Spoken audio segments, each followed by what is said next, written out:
बिस्मिल्लाहिर्रहमानिर्रहीम।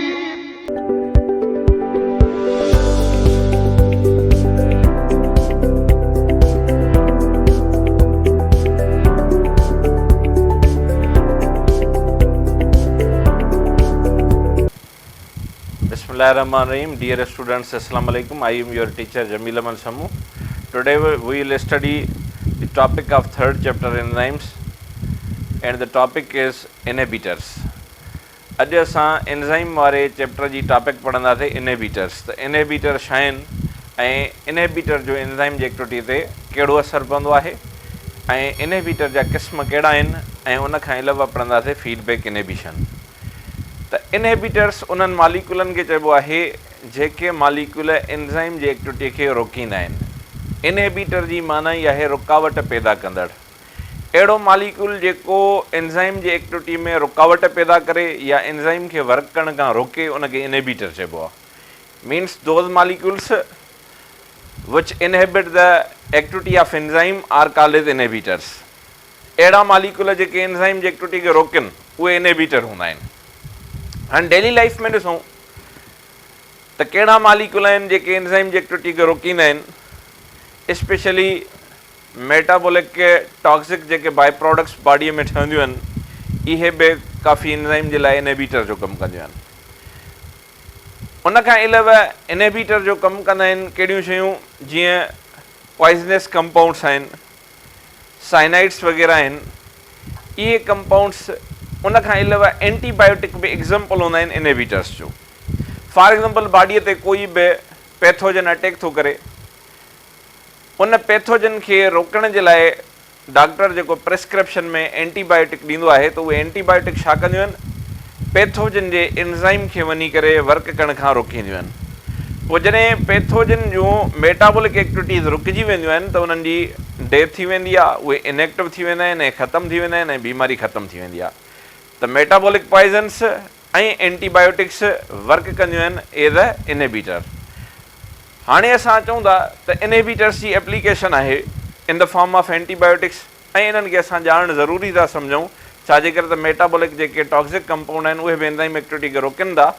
अगरि कंहिं शख़्स में मेटाबॉलिक टॉक्सिक कंपाउंड जेके आहिनि उन्हनि जी कंसंट्रेशन वधी वञे त एंजाइम एक्टिविटीज़ ते गहरो असरु पवंदो आहे। त अॼु असां पढ़ंदासीं इनहिबिटर जा types. There are two main types of inhibitors. One is competitive inhibitor and in other type is non competitive inhibitor. त पहिरियां असां कॉम्पिटेटिव इनहिबिटर्स खे पढ़ूं था त कॉम्पिटेटिव इनहिबिटर्स छा आहिनि। हाणे लफ़्ज़ कॉम्पिटेटिव इनहिबिटर ॿुधाए थो त हीअ अहिड़ा इनहिबिटर आहिनि जेके कॉम्पीट कंदा आहिनि, जेके मुक़ाबिलो कंदा आहिनि। कंहिंसां मुक़ाबिलो कंदा आहिनि, छाजे लाइ मुक़ाबिलो कंदा आहिनि? ही इनहिबिटर मुक़ाबिलो कंदा आहिनि सबस्ट्रेट मालिक्यूल सां। ऐं असां हिन चैप्टर में पढ़ियो आहे त सबस्ट्रेट जा मालिक्यूल एंजाइम में हिकु ख़ासि जॻह हूंदी आहे जंहिंखे एक्टिव साइट चइबो आहे, उते अचे फिट थींदा आहिनि ऐं बाइंडिंग कंदा आहिनि, उन खां पोइ प्रोडक्ट में कन्वर्ट थींदा आहिनि। पर इनहिबिटर जेके कॉम्पिटेटिव हूंदा आहिनि उन जी शेप सबस्ट्रेट जे मालिक्यूलनि सां मिलंदड़ हूंदी आहे ऐं उहे बि एंजाइम जे एक्टिव साइट खे ऑक्यूपाए करणु चाहींदा आहिनि। हाणे अगरि एंजाइम हिकिड़ो आहे, उन एंजाइम जे एक्टिव साइट में पंहिंजी सबस्ट्रेट इंटर थियणु चाहे थी ऐं कॉम्पिटेटिव इनहिबिटर बि चाहे थो त मां बि उन जे एंजाइम जे एक्टिव साइट में इंटर थियां ऐं इनहिबिटर पहिरियां खां ई एक्टिव साइट ते अटैक थो करे त जेको मेन सबस्ट्रेट जो मालिक्यूल आहे उहो एक्टिव साइट में दाख़िल न थी सघंदो। ऐं अगरि मेन सबस्ट्रेट जो मालिक्यूल एंजाइम जी एक्टिव साइट ताईं न पहुतो त रिज़ल्ट में एंजाइम जो वर्क रुकिजी वेंदो ऐं का बि प्रोडक्ट न ठहंदी। छो त इनहिबिटर मालिक्यूल एक्चुअली सबस्ट्रेट न आहे, सबस्ट्रेट जहिड़ो आहे उन सां शेप में रिज़ेंबल करे थो ऐं एक्टिव साइट में फिट थिए थो, उनखे फिज़िकली ऑक्यूपाए करे थो, पर उन सां को बि केमिकल बॉन्ड नथो ठाहे। त लिहाज़ा such type of inhibitor are called as competitive inhibitors which resemble with the substrate molecules in shape. They occupy the active site of enzyme physically, but they do not form chemical bond upon which enzyme act to convert them into the product. Such type of inhibitors are called as competitive inhibitors, and mostly they cause reversible inhibition. यानी ये छा कंदा आहिनि, reversible inhibition कराईंदा आहिनि। यानी inhibitor active site में दाख़िल न थींदो आहे पर एक्टिव साइट मां निकिरी बि सघे थो।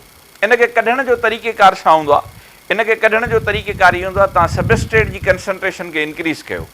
जीअं जीअं सबस्ट्रेट जी कंसंट्रेशन वधंदी वेंदी त सबस्ट्रेट जा मालिक्यूल जॾहिं वधी वेंदा एक्टिव साइट में एंटर थियण जे लाइ त उन्हनि जे फिज़िकल प्रेशर या एक्ज़र्शन वधण जे करे इनहिबिटर जो मालिक्यूल एक्टिव साइट मां निकिरी वेंदो। जीअं ई इनहिबिटर जो मालिक्यूल एंजाइम जी एक्टिव साइट मां निकिरी वेंदो त सबस्ट्रेट जा मालिक्यूल 1 बाय 1 एक्टिव साइट ते अंदरि दाख़िल थींदा ऐं एंजाइम ॿीहर वर्क करणु शुरू कंदो ऐं प्रोडक्ट ठहणु शुरू थी वेंदी। माना इनहिबिटर एंजाइम जी एक्टिव साइट खे अटैक करे उनखे ऑक्यूपाई कयो टेम्पररी तौर ते, माना थोरे अरसे जे लाइ। ऐं जीअं ई सबस्ट्रेट जा मालिक्यूल वधणु शुरू थी विया त इनहिबिटर पंहिंजे एंजाइम जे एक्टिव साइट मां निकिरी वियो ऐं एंजाइम ॿीहर वर्क कयो। लिहाज़ा इहा इनहिबिशन जेका आहे उहा छा सरबी आहे? उहा सरबी आहे त इहा रिवर्सिबल इनहिबिशन आहे। त असां हिते डिस्क्रिप्शन लिखियो आहे कॉम्पिटेटिव इनहिबिटर्स जो, those inhibitors which resemble to the normal substrate. ही रिज़ेम्बल लकन नॉर्मल सबस्ट्रेट सां शामे शेप में। These are attached with the active site of the enzyme. ही अटैच थींदा आहिनि कंहिंसां? एंजाइम जे एक्टिव साइट सां। जीअं ई एक्टिव साइट सां अटैच थींदा आहिनि पोइ छा थींदो आहे? So they take part to reduce the function of enzyme. Enzyme जे एक्टिव साइट में दाख़िल थी करे एंजाइम जे वर्क खे रिड्यूस कंदा आहिनि। If reaction is reversible it can be controlled by increasing the concentration of substrate. पोइ जेकॾहिं सबस्ट्रेट कंसंट्रेशन वधंदी त इनहिबिटर एक्टिव साइट मां निकिरी वेंदो ऐं रिवर्सिबल इनहिबिशन हूंदी। In this way substrate gets site of enzyme for attachment and reaction is proceeded. हाणे हिते एग्जाम्पल लिखियलु आहे त हीअ एंजाइम आहे, हीअ हुनजी एक्टिव साइट आहे। इन में सबस्ट्रेट फिट थिए थी सक्सिनिक एसिड। जीअं उनजे एक्टिव साइट में फिट थींदो एंजाइम सबस्ट्रेट कॉम्प्लेक्स ठहंदी त पोइ एंजाइम जेको आहे उनखे कन्वर्ट कंदो आहे प्रोडक्ट में, that is called fumaric acid. पर जेकॾहिं इन ई एंजाइम जे एक्टिव साइट में हिकु इनहिबिटर मालिक्यूल अटैच थो थिए जंहिंखे असां मेलिक एसिड था चऊं त उनजे अटैच थियण खां पोइ जेको पहिरियां वारो एंजाइम आहे उहो का बि प्रोडक्ट न ठाहे सघंदो। छाजे करे त हीअ फ़क़ति एक्टिव साइट खे फिज़िकली ऑक्यूपाई थो करे पर उन सां को बि केमिकल बॉन्ड नथो ठाहे। त जेसीं ताईं इहो इनहिबिटर पंहिंजे एंजाइम जे एक्टिव साइट में मौजूदु रहंदो तेसीं ताईं का बि प्रोडक्ट न ठहंदी। ऐं अगरि इनहिबिटर खे कढणो आहे त जेका मेन सबस्ट्रेट आहे उनजी कंसंट्रेशन खे वधाइणो पवंदो। उन खां पोइ ॿी टॉपिक आहे असां वटि नॉन कॉम्पिटेटिव इनहिबिटर्स। त नॉन कॉम्पिटेटिव इनहिबिटर जेके हूंदा आहिनि उहे एंजाइम जी एक्टिविटीअ खे कीअं रोकींदा आहिनि? एक्चुअली एंजाइम में एक्टिव साइट खां हटी करे हिकु ॿी साइट हूंदी आहे जंहिंखे एलोस्टेरिक साइट चइबो आहे। पोइ कुझु अहिड़ा इनहिबिटर्स आहिनि जेके एलोस्टेरिक साइट ते अटैक कंदा आहिनि। एलोस्टेरिक साइट ते अटैक करे एंजाइम जी शेप में छा आणींदा आहिनि? चेंज। कहिड़ी चेंज आणींदा आहिनि? जो एंजाइम जी जेका एक्टिव साइट आहे उहा सबस्ट्रेट खे रिसीव न करे सघंदी आहे या अगरि रिसीव बि कंदी आहे त उनजी कैटालाइटिक प्रॉपर्टी जेका आहे उहा रिड्यूस थी वेंदी आहे। इन क़िस्म जे इनहिबिटर्स खे चइबो आहे नॉन कॉम्पिटेटिव इनहिबिटर्स। माना अहिड़ा इनहिबिटर जेके शेप में सबस्ट्रेट सां रिज़ेम्बल नथा कनि, जेके एक्टिव साइट खे ऑक्यूपाई करण जे लाइ सबस्ट्रेट सां कॉम्पीट नथा कनि, बल्कि एक्टिव साइट खां हटी करे जेका अदर साइट हूंदी आहे एंजाइम जी एलोस्टेरिक साइट उन ते अटैक कंदा आहिनि ऐं एंजाइम जी एक्टिव साइट जी शेप में चेंज आणींदा ताकि एंजाइम जी एक्टिव साइट या त पंहिंजी सबस्ट्रेट खे रिसीव न करे या वरी उनखे रिसीव करे थी त उनजी कैटालाइसिस वारी जेका प्रॉपर्टी आहे उहा रिड्यूस थी वञे। अहिड़नि इनहिबिटर खे चइबो आहे नॉन कॉम्पिटेटिव इनहिबिटर्स ऐं उनजे एक्शन खे चइबो आहे नॉन कॉम्पिटेटिव इनहिबिशन। ऐं मोस्टली इहे जेके इनहिबिटर्स आहिनि दे काज़ इरिवर्सिबल इनहिबिशन। इन्हनि खे कढणु ॾुखियो आहे। जीअं असां कॉम्पिटेटिव इनहिबिटर खे कढण जे लाइ सबस्ट्रेट जी कंसंट्रेशन खे वधायूं पिया त नॉन कॉम्पिटेटिव इनहिबिटर खे कढण जे लाइ सबस्ट्रेट जी कंसंट्रेशन जो कोई रोल न हूंदो। लिहाज़ा असां इन जे लाइ डिस्क्रिप्शन में ॾिनो आहे त when certain substances are attach to a part of enzyme away from the active site. जॾहिं कुझु सबस्टेंस एंजाइम जी एक्टिव साइट खां हटी करे कंहिं ॿी जॻह ते अटैच थियनि था, इट्स एक्टिविटी इज अफेक्टेड, त एंजाइम जी एक्टिविटीअ ते असर थो पए। Such inhibitor are called non competitive inhibitors. By attachment of these substances, enzyme become less active. Enzyme ji activity घटिजी वेंदी आहे। Binding site other than active site is called the allosteric site. तो नॉन कॉम्पिटेटिव इनहिबिशन में जंहिं जॻह ते enzyme जंहिं जॻह ते इनहिबिटर अटैच थिए थो उन जॻह खे छा चइबो आहे?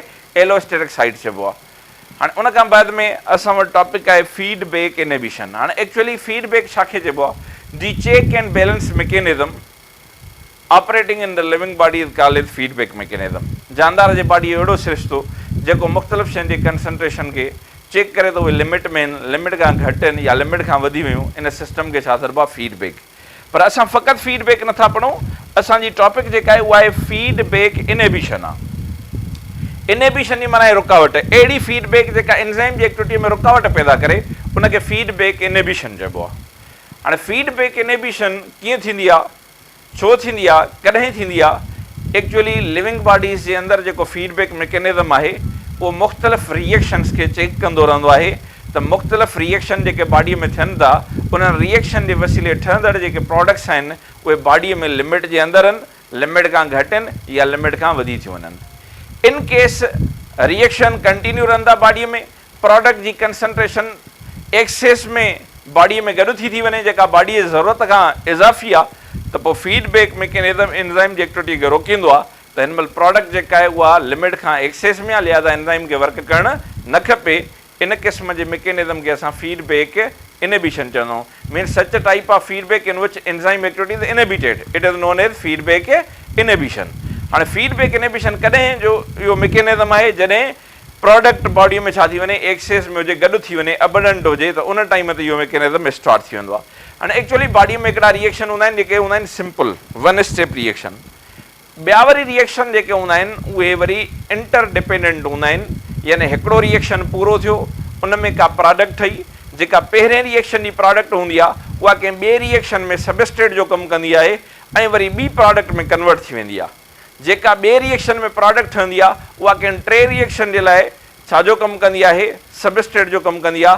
अहिड़े तरीक़े सां केतिरा ई एंजाइम जेके हूंदा आहिनि उनजो कमु हिक ॿिए ते डिपेंडेंट हूंदो आहे। सपोज़ कयो हिते असां पढ़ूं था पिया त असां वटि हिकिड़ो कोई बि मालिक्यूल हुजे, असां हिते लिखियो आहे त इनिशियल असां वटि छा मौजूदु आहे, सबस्ट्रेट मौजूदु आहे। हीअ इनिशियल सबस्ट्रेट जेका आहे उनखे एंजाइम नंबर 1 कन्वर्ट करे थो ए में। ए प्रोडक्ट आहे जेका इनिशियल सबस्ट्रेट मां ठही ड्यू टू एंजाइम नंबर 1। उन खां बाद में एंजाइम नंबर 2 ए खे कन्वर्ट करे थो प्रोडक्ट में, that is called as B, ऐं बी खे एंजाइम नंबर 3 कन्वर्ट करे थो प्रोडक्ट में, that is called as C, ऐं सी खे एंजाइम 4 कन्वर्ट करे थो प्रोडक्ट में, that is called as end product, यानी उहा डी आहे। हाणे जॾहिं इहे चारई एंजाइम वर्क कंदा ऐं इनिशियल सबस्ट्रेट बि घणी हूंदी त एंड प्रोडक्ट जी कंसंट्रेशन बि बॉडीअ में वधंदी वेंदी।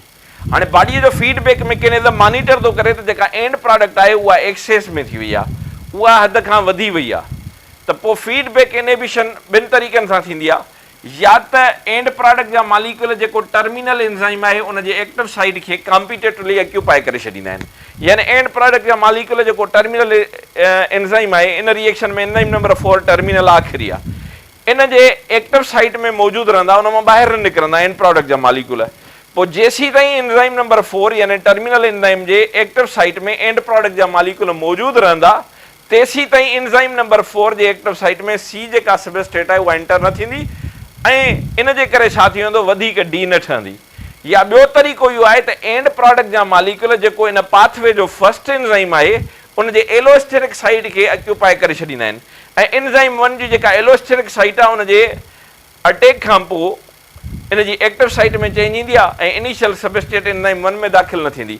इनिशियल सबस्ट्रेट अगरि एंजाइम 1 जी एक्टिव साइट में दाख़िल न थींदी त ए न ठहंदी, अगरि ए न ठही त बी न ठहंदी, बी न ठही त सी न ठहंदी, सी न ठही त एंड प्रोडक्ट डी न ठहंदी, माना जेको पूरो पाथवे आहे उहो शट डाउन थी वेंदो। त माना फीडबैक इनहिबिशन जे लाइ ॿ रस्ता, या त एंड प्रोडक्ट टर्मिनल एंजाइम जे एक्टिव साइट खे कॉम्पिटेटिवली ऑक्यूपाई करे या फर्स्ट एंजाइम जे एलोस्टेरिक साइट ते अटैक करे ऐं पूरे पाथवे खे शट डाउन करे। हाणे इहो अमल एसी ताईं थिए थो जेसीं ताईं की एंड प्रोडक्ट जेका आहे उहा लिमिट में अची वञे बॉडीअ में। त असां हिनखे डिफाइन कयो आहे, कुझु शयूं लिखियूं आहिनि हिन जे डिस्क्रिप्शन में। When product is formed in a chemical reaction and it is in abundance, it binds with the enzyme, it is called as feedback inhibition. It regulates the activity of enzyme. When the product is in more amount, it is attached competitively with the enzyme's active site. The product is used, then the inhibition is reduced, as a result of which more product is formed. And इहो आहे असां वटि description जेको आहे कंहिंजो feedback inhibition जो. In some enzymatic reaction, the end product bind non-competitively at the allosteric site on the first enzyme. माना कुछ केसेस अहिड़ियूं आहिनि फीडबैक जूं जंहिंमें छा थींदो आहे त एंड प्रोडक्ट फर्स्ट एंजाइम जे एलोस्टेरिक साइट ते अटैक कंदी आहे। This binding stop the reaction and no more product is formed, वधीक काई प्रोडक्ट न आहे ठहंदी। इन खां बाद में असां पढ़ूं था त इफेक्ट आहे कंहिंजो वाटर जो कंहिं ते एंजाइम ते। एंजाइम जी एक्टिविटी ते पाणीअ जो जेको हूंदो आहे उहो असरु हूंदो आहे। एक्चुअली तव्हां पढ़ियो आहे त प्रोटोप्लाज़म में 70 to 90% वाटर हूंदो आहे। त अक्सर एंजाइमेटिक रिएक्शन जेके हूंदा आहिनि उहे एक्वस मीडियम में थींदा आहिनि। ऐं अगरि वाटर एवापोरेट थी वञे त प्रोटोप्लाज़म ड्राई वेट में कन्वर्ट थी वेंदो ऐं ड्राई वेट में का बि मेटाबॉलिक एक्टिविटी न आहे थींदी छो त एंजाइम इनएक्टिव थींदा आहिनि। माना एंजाइम एक्टिविटी जे लाइ वाटर जो हुजणु ज़रूरी आहे। त असां लिखियो आहे it plays important role to affect the activity of enzyme. Example लिखा in germinating seeds water enter the body of seed and helps to produce and helps to activate enzymes. These become active during the germination. Actually जो बिज होंदो आहे वो germination का पहिरियां उन में जेको मेन पार्ट होंदो आहे एम्ब्रियो होंदो आहे उन जा एंजाइम जेके हूंदा आहिनि उहे लेस एक्टिव हूंदा आहिनि या इनएक्टिव हूंदा आहिनि। पोइ जीअं उन में ओरिया ओरिया पाणी ॾींदा आहियूं त पाणी जे एब्ज़ॉर्ब करण खां पोइ एंजाइम एक्टिव थी पवंदा आहिनि। बिज में जेको गॾु कयल फूड हूंदो आहे पंहिंजो एंडोस्पर्म जे फॉर्म में जेको फूड खे गॾु कंदो आहे उनखे उहे एंजाइम छा कंदा आहिनि डाइजेस्ट कंदा आहिनि। पोइ डाइजेस्टेड फूड एम्ब्रियो जा सेल इस्तेमालु कंदा ऐं डिवाइड थींदा त जर्मिनेशन जो अमल शुरू थींदो जंहिंमें बिज मां सलो फुटंदो आहे। त सले जे फुटण खे चइबो आहे जर्मिनेशन। सलो बिज जे कहिड़े हिसे मां डेवलप थींदो आहे एम्ब्रियो मां। एम्ब्रियो जे सेल्स में एंजाइम इनएक्टिव हूंदा आहिनि छो त पाणी जी कंसंट्रेशन घटि हूंदी आहे ऐं पाणी ॾियण खां पोइ एंजाइम एक्टिव थी वेंदा आहिनि जेके एंडोस्पर्म खे डाइजेस्ट कंदा। स्टार्च हाइड्रोलाइज़ थी करे ग्लूकोस में कन्वर्ट थींदी। ग्लूकोस जॾहिं एम्ब्रियोनिक सेल्स खे मिलंदो आहे त पोइ एम्ब्रियो जे सेलनि मां पाड़ थोरा ऐं पन निकिरंदो आहे ऐं हिकिड़ो सलो ठही पवंदो आहे। त लिहाज़ा जर्मिनेशन जे अमल में या एंजाइमेटिक एक्टिविटी खे वधाइण में कंहिंजो रोल आहे वाटर जो। त वाटर खां सवाइ का बि एंजाइमेटिक एक्टिविटी न आहे थींदी। इन खां अलावा लास्ट फैक्टर आहे जेको एंजाइमेटिक एक्टिविटी ते असरअंदाज़ थिए थो उहा आहे रेडिएशन। हाणे ऑलरेडी असां पढ़ी आहियूं त रेडिएशन ग्रुप आहे रेज़ जो। जीअं गामा रेज़ आहिनि एक्स रेज़ आहिनि यूवी रेज़ आहिनि त रेडिएशन में एनर्जी हूंदी आहे। इहे एनर्जी कैरियर आहिनि। त जॾहिं एंजाइम जे मथां रिएक्शन दौरान रेडिएशन फॉल कंदियूं आहिनि त उहे पंहिंजी एनर्जी ॾींदियूं आहिनि एंजाइम खे। पोइ एंजाइम छाजो ठहियलु आहे असां पढ़ी वियो enzymes are chemically compose of proteins. इहे प्रोटीन जा ठहियलु आहिनि ऐं प्रोटीन छा ते मुश्तमिल आहे? Protein is a molecule which consist of bonded amino acids. पोइ जीअं रेडिएशन करंदियूं आहिनि त बॉन्ड वीक थींदा। बॉन्डनि जे वीक थियण सां जेका एंजाइमेटिक स्ट्रक्चर आहे उन में चेंज अची वेंदी। एंजाइम जो वर्क जेको आहे उहो घटिजी वेंदो आहे। त पोइ एंजाइम जे वर्क जे लाइ इनहिबिटर न हुजे ऐं रेडिएशन बि न हुजे पर पाणी मौजूदु हुजे त एंजाइम वर्क कंदा। इन खां अलावा असां ऑलरेडी पढ़ी चुका आहियूं त एंजाइम जी एक्टिविटी खे केरु वधाईंदो आहे? एक्टिवेटर ऐं को एंजाइम वधाईंदा आहिनि। त पोइ जेके होलो एंजाइम हूंदा आहिनि उन्हनि जे लाइ ज़रूरत हूंदी आहे एक्टिवेटर्स जी ऐं उन्हनि जे लाइ ज़रूरत हूंदी आहे को एंजाइम जी। त को एंजाइम बि मौजूदु हुजनि, एक्टिवेटर बि मौजूदु हुजनि, वाटर बि मौजूदु हुजे, सबस्ट्रेट बि अवेलेबल हुजे त एंजाइम पंहिंजो वर्क छा कंदो आहे? मैक्सिमम जारी रखंदो आहे। ऐं टेम्परेचर ऐं पीएच छा हुजनि? ऑप्टिमम। त असां पढ़ी आहे the factors affecting the enzymatic activity. इन में असां पढ़ियो त role of pH, role of temperature ऐं उन खां पोइ हाणे असां पढ़ूं था पिया वाटर जो रोल, इनहिबिटर जो रोल।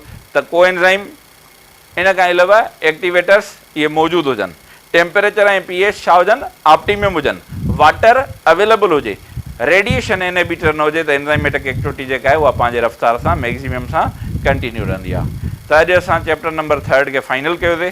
इनशाला नए चैप्टर सां गॾु वरी हाज़िर थींदासीं। तेसीं ताईं पंहिंजो ख़्यालु रखंदा। अल्लाह हाफ़िज़। इनशाला see you in next lecture.